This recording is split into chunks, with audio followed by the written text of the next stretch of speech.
Students, welcome to my YouTube channel. Chapter number 1, The Fundamentals of Chemistry, lecture number 4.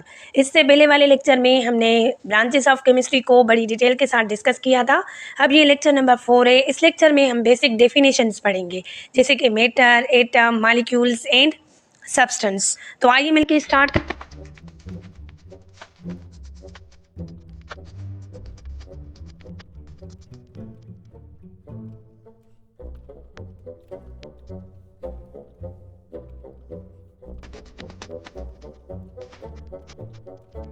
तो आइए मिलकर start करते हैं. Matter, anything that is mass and occupies space is called as matter.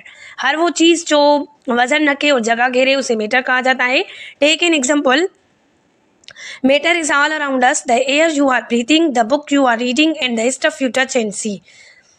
हर एक चीज़ क्या है, वो मैटर है. जो भी चीज़ें हमारे इर्द गिर्द हैं वो सारी की सारी चीज़ें क्या है, मैटर है. जैसे कि जो हवा जिसमें आप सांस लेते हैं तो वो हवा भी क्या है, मैटर है. जो बुक आप रीड करते हैं तो वो बुक भी क्या है, मैटर है. जो स्टफ आप देखते हैं और टच करते हैं तो वो भी क्या है, मैटर है. यानी कि दुनिया की हर एक चीज़ मैटर है. हर वो चीज़ जो वजन रखे और जगह घेरे तो वो क्या है, मैटर है. जैसे कि ये पेन, ये पेपर भी मैटर है, ये बुक भी मैटर है. वो गिलास जिसमें हम पानी पीते हैं वो भी क्या है, मैटर है. और जो पानी हम पीते हैं वो भी क्या है, मैटर है. Basically matter is found in the 3 common states. Matter को 3 कॉमन स्टेट्स में डिस्ट्रीब्यूट किया गया है, जैसे कि solid, liquid and gas.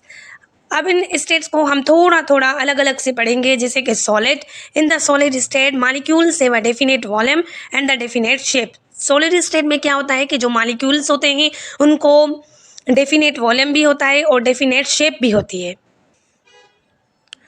All the particles are very close together. जो सॉलिड होते हैं उसमें क्या होता है कि जो भी पार्टिकल्स होते हैं वो बहुत ज़्यादा एक दूसरे से क्लोज होते हैं. जैसे कि इसमें शो किया गया है कि जो भी पार्टिकल्स हैं वो एक दूसरे से बहुत ज़्यादा क्लोज हैं.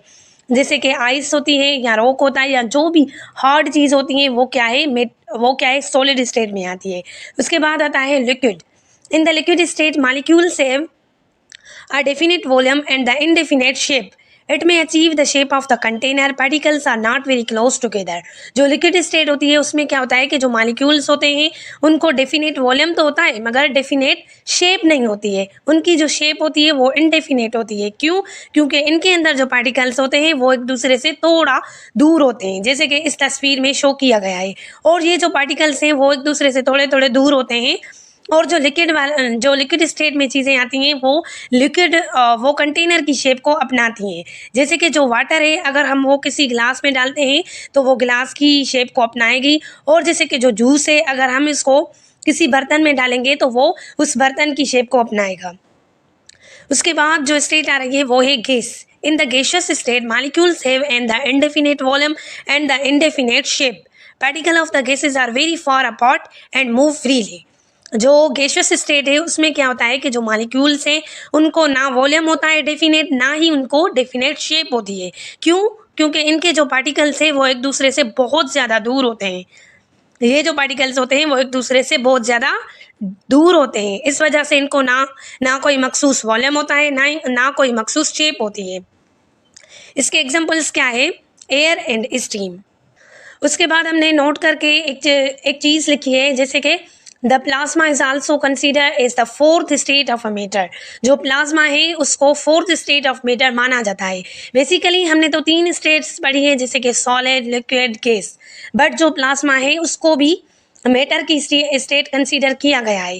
प्लाज्मा की डेफिनेशन को पढ़ने से पहले हम थोड़ा इस ग्राफ को समझेंगे. इसमें से हमें ज़्यादा क्लियर होगा कि प्लाज्मा क्या है. सबसे पहले आता है सॉलिड. इसमें क्या होता है कि जो पार्टिकल्स होते हैं वो बहुत ज़्यादा क्लोज होते हैं, यानी कि इसके जो पार्टिकल्स हैं वो टाइटली पैक्ड होते हैं. और जब हम सॉलिड को थोड़ा हीट करते हैं तो ये जो पार्टिकल्स हैं वो चेंज हो जाते हैं, थोड़ा डिस्टर्ब हो जाते हैं और इनके बीच थोड़ी थोड़ी स्पेस आना शुरू हो जाती है. तो ये क्या है, ये कन्वर्ट हो जाता है लिक्विड स्टेट में. और जब हम लिक्विड को थोड़ा हीट करते हैं तो इसके मॉलिक्यूल्स और ज़्यादा एक दूसरे से दूर होना स्टार्ट होते हैं और ये कन्वर्ट हो जाते हैं गैसेस में. उसके बाद हम जब गैसेस को सुपर हीट करते हैं बहुत ज़्यादा, जब हम गैस को बहुत ज़्यादा हीट करते हैं तो क्या होता है कि इसके जो मॉलिक्यूल्स हैं वो प्लस और माइनस चार्जेस में अपेयर होना स्टार्ट होते हैं. वो कैसे? जैसे कि हम गैस को बहुत ज़्यादा हीट करते हैं तो क्या होता है कि जो एटम है वो टूट जाता है. जो एटम है वो टूट जाता है, यानी कि इसका जो न्यूक्लियस है वो अलग हो जाता है और इसका इलेक्ट्रॉन जो है वो अलग हो जाता है। तो इसमें क्या होती है कि प्लस और माइनस चार्जेस आना स्टार्ट हो जाती है। तो अब हम प्लाज्मा की डेफिनेशन पढ़ेंगे तो हमें और ज़्यादा क्लियरिटी मिलेगी। जैसे कि the mixture of the positive ions electron and the unionized molecules in the atom is known as plasma. Plasma occur naturally in the sun, stars, nebulas and the ionosphere, but rarely on our अर्थ। जो plasma state है वो क्या है, basically वो mixture है। किसका mixture है? Positive ions और इलेक्ट्रॉन्स का और अनआयोनाइज्ड मॉलिक्यूल्स का और एटम्स का। यानी कि जो हमने यहाँ पे पढ़ा कि जो एटम है वो टूट जाता है, वो प्लस और माइनस चार्जेस में आना स्टार्ट हो जाता है। तो क्या है, प्लाज्मा इनके मिक्सचर को कहा जाता है। जो प्लाज्मा है वो नेचुरली सन, स्टार्स, नेबुलास और आयनोस्फीयर में मिलती है और वो बहुत रेयर केसेस में अर्थ पे मिलती है। उसके बाद है the different state of the matter are due to the difference of energy in the increasing order.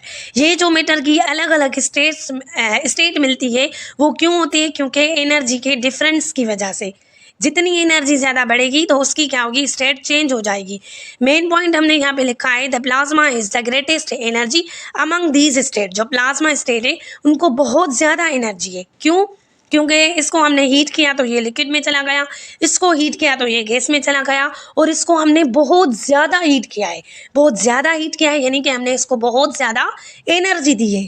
इस वजह से क्या है कि प्लाज्मा है उसकी एनर्जी सब में से बहुत ज़्यादा होती है। उसके बाद आ रहा है एटम। एटम की डेफिनेशन हम कैसे पढ़ते हैं? Matter is made up of smallest particles which are known as atom. जो मैटर होता है बेसिकली वो स्मॉलेस्ट पार्टिकल से मिलके बनता है। वो जो स्मॉलेस्ट पार्टिकल है वो एटम कहलाते हैं। Atoms are the basic unit of the matter and that define the structure of element. जो एटम होते हैं वो क्या है कि बेसिक यूनिट होते हैं मैटर के और वो एलिमेंट की स्ट्रक्चर को डिफाइन करता है। Structure. Now it is discovered that atoms are the made up of three particles: protons, neutrons and electron. Neutron and the proton are the situated in the nucleus and the electrons are revolving around the nucleus. Discovery के बाद हमें ये मालूम हुआ कि जो atom है वो बेसिकली स्मॉलेस्ट पार्टिकल से मिलके बनता है। वो स्मॉलेस्ट पार्टिकल्स कौन कौन से? जैसे कि प्रोटॉन, न्यूट्रॉन और इलेक्ट्रॉन।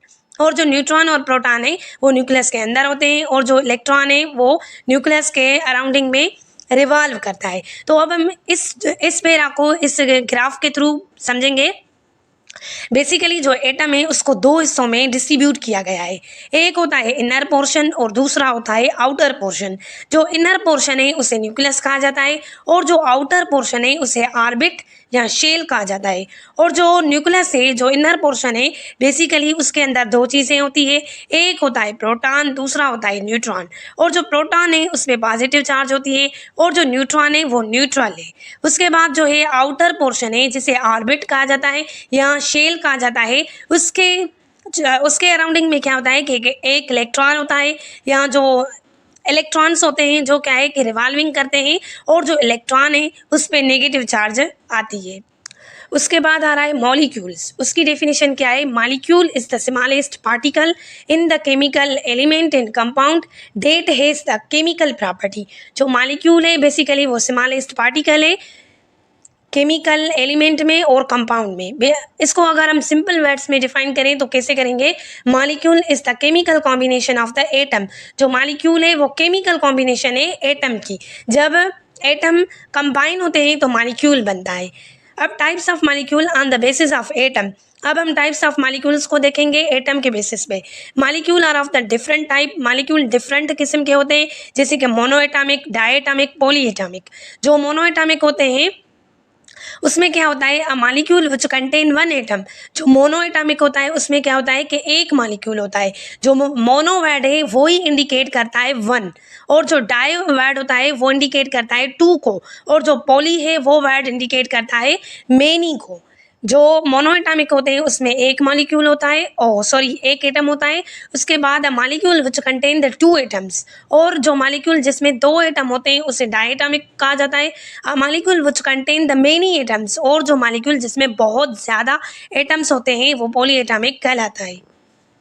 उसके बाद हम देखेंगे एग्जाम्पल से कि कौन कौन से एलिमेंट वो मोनोएटॉमिक है, कौन से डायएटॉमिक है और कौन से पॉलीएटॉमिक है। जैसे कि helium, argon, krypton, xenon and radon, ये सारे के सारे क्या है, मोनो एटॉमिक है। हीलियम की सिंबल क्या है, He, आर्गन की क्या है, Ar, क्रिप्टॉन की क्या है, Kr, xenon Zd, radon Rn, ये सब के सब क्या है, वो मोनो एटॉमिक है। उसके बाद आ रहा है डायटॉमिक। डायटॉमिक में क्या है, नाइट्रोजन N2, यहाँ पे जो अल्फाबेट के साथ नीचे जो वर्ड लिखा हुआ है 2, ये इंडिकेट करता है कि ये जो मॉलिक्यूल है ये 2 एटम्स की कॉम्बिनेशन से बना है, यहाँ पे कोई भी नंबर नहीं है। तो हमने क्या कहा था कि ये सारे के सारे क्या है, मोनो एटॉमिक है, यानी कि इनके अंदर एक ही एटम मौजूद है। इसमें क्या है कि टू लगा हुआ है, यानी कि इसके अंदर कितने एटम से, 2 एटम से। नाइट्रोजन N2 यानी कि 2 एटम से, ऑक्सीजन O2 2 एटम है, क्लोरीन Cl2 2 एटम है, ब्रोमीन Br2 2 एटम है, आयोडीन I2 2 एटम से। उसके बाद क्या, पॉलीएटॉमिक एलिमेंट, पॉली की मीनिंग होती है मैनी। इसमें कौन कौन से आ रहे हैं, जैसे कि ओजोन, ओजोन की सिंबल क्या है, O3, यानी कि ये 3 एटम की कॉम्बिनेशन से बना है, यानी कि इसमें 3 ऑक्सीजन के एटम आएंगे जो कि मिलके ओजोन बनाएंगे। उसके बाद है फॉस्फोरस, इसमें 4 एटम्स मिलके ये फास्फोरस बनाएंगे जिसकी सिंबल है P4। उसके बाद आ रहा है सल्फर, ये 8 एटम की कॉम्बिनेशन से बनता है, यानी कि जो मोनो एटॉमिक है उसमें 1 एटम आएगा, डायटॉमिक में 2 एटम आएंगे, और जो पॉलीएटॉमिक एलिमेंट होंगे उसमें नंबर ऑफ एटम्स आएंगे, जैसे कि ओजोन में 3 है, फास्फोरस में 4 है और सल्फर में 8 है। अब key points of molecule, molecules are made up of the atom that are held together by the chemical bond. जो मॉलिक्यूल्स होते हैं वो एटम से बनते हैं, और जब एटम एक दूसरे से केमिकल बॉन्ड बनाते हैं, एक दूसरे से जुड़ते हैं, तभी क्या है कि मॉलिक्यूल बनता है। These bond forms is the result of the sharing or the exchange of electron among atom। इसमें क्या होता है कि जो एटम होते हैं वो बेसिकली एक दूसरे से इलेक्ट्रॉन शेयर करते हैं या तो इलेक्ट्रॉन एक्सचेंज करते हैं, उसके नतीजे में केमिकल बॉन्ड बनता है। Molecules are the mono, di and polyatomic molecules. जो मॉलिक्यूल्स होते हैं वो क्या होते हैं, मोनो, डायटॉमिक और पॉलीएटॉमिक होते हैं, जैसे कि मैंने पहले आपको बताया। जो मोनोएटॉमिक होते हैं उसमें 1 एटम होता है, जो डायटॉमिक होते हैं उसमें 2 एटम होते हैं, और जो पॉलीएटॉमिक होते हैं उसमें बहुत ज़्यादा एटम्स होते हैं। उसके बाद हमारा टॉपिक आ रहा है सब्सटेंस। इसकी डेफिनेशन क्या है, a piece of matter in a pure form is termed as substance. Matter का एक ऐसा पीस जो प्योर फॉर्म में मिले उसे सब्सटेंस कहा जाता है। Every substance has a fix combination, composition and the specific property. हर एक सब्सटेंस को फिक्स्ड कंपोजिशन होती है और स्पेसिफिक प्रॉपर्टीज होती है। Every substance has the physical and the chemical property. Substance are the element and the compounds. जो substance होते हैं उसको फिजिकल और केमिकल प्रॉपर्टी होती है, और जो सब्सटेंस होते हैं वो एलिमेंट भी हो सकते हैं और कंपाउंड भी हो सकते हैं। Take an example, pure substance include tin, sulfur, diamond, water, pure sugar, sucrose, table salt, sodium chloride, and the baking soda, sodium bicarbonate, etc. जो substance है उसके example क्या क्या हो सकते हैं, जैसे कि tin, sulphur, diamond, water, pure sugar जिसे सुक्रोज कहा जाता है, टेबल साल्ट जिसे सोडियम क्लोराइड कहा जाता है, और बेकिंग सोडा जिसे सोडियम बाइकार्बोनेट कहा जाता है। अब इन सारे टॉपिक की हम समरी पढ़ेंगे, जैसे कि जो इलेक्ट्रॉन, प्रोटॉन एंड न्यूट्रॉन है वो सब एटॉमिक पार्टिकल्स कहलाते हैं। जब ये आपस में जुड़ते हैं तो एक एटम बनता है। एटम्स जब एक दूसरे के साथ बॉन्ड करते हैं तो वो मॉलिक्यूल बनाते हैं, और जो मॉलिक्यूल्स हैं वो बहुत ज़्यादा मॉलिक्यूल्स आपस में जुड़ते हैं तो मैटर बनता है। और जो मैटर है वो 2 किस्म का होता है, एक होते हैं प्योर सब्सटेंस और दूसरे होते हैं मिक्सचर ऑफ सब्सटेंस। जो प्योर सब्सटेंस होते हैं बेसिकली वो 2 हिस्सों में डिवाइड होते हैं, जैसे कि एलिमेंट एंड द कंपाउंड, और जो मिक्सचर ऑफ सब्सटेंस होते हैं वो 2 किस्म के होते हैं, homogeneous mixture and heterogeneous mixture. तो ये था हमारा आज का लेक्चर। एज यूजुअल आपको ये बताते चलें कि आप हमारे इस चैनल को लाइक करें, सब्सक्राइब करें और बेल आइकन को ज़रूर क्लिक करें ताकि हमारी तमाम वीडियोस की नोटिफिकेशन आपको रिसीव हो सके। Thank you very much. अल्लाह हाफिज़।